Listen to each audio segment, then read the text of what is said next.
হতাশা মাদক দিয়ে দূর হয় না। হতাশা দূর হবে, বলে দিব, তিনটা জিনিস, মাত্র তিনটা। কয়টা ভাই? এক, 5 ওয়াক্ত নামাজ। এক কি? নামাজে আপনি অজু করে সেজদা দেন, ইনশাল্লাহ আপনার মনে প্রশান্তি না আসলে আমাকে এসে বলেন যে আসে না। চোখের পানি, মনের আবেগ যা আছে আপনার ভিতরে, কষ্ট, দুঃখ, যন্ত্রণা, সব আল্লাহকে ঢেলে দিবেন ইনশাল্লাহ। নিজের আবেগ ধরে রাখবেন এখানে, আপনি আল্লাহর জন্য ঢেলে দিবেন। মানুষকে আবেগ দেখা কি লাভ? মানুষ আপনার চোখের পানির মর্ম বুঝবে? মানুষ কি মানুষের চোখের পানির মর্ম বুঝে?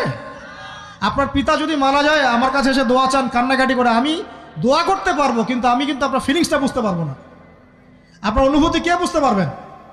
আল্লাহ পাক আপনার ঘাড়ের রগের চেয়েও কাছে আছে। সুবহানাল্লাহ, সুবহানাল্লাহ। আল্লাহ পাক ঘাড়ের রগের চেয়ে কাছে আছে। গতকালকে বাংলাদেশের একজন বরেণ্য আলেমের সাথে একটা কনফারেন্সে ছিলাম। উনি বলছিলেন যে এক ব্যক্তি, এটা শোনেন, এক ব্যক্তি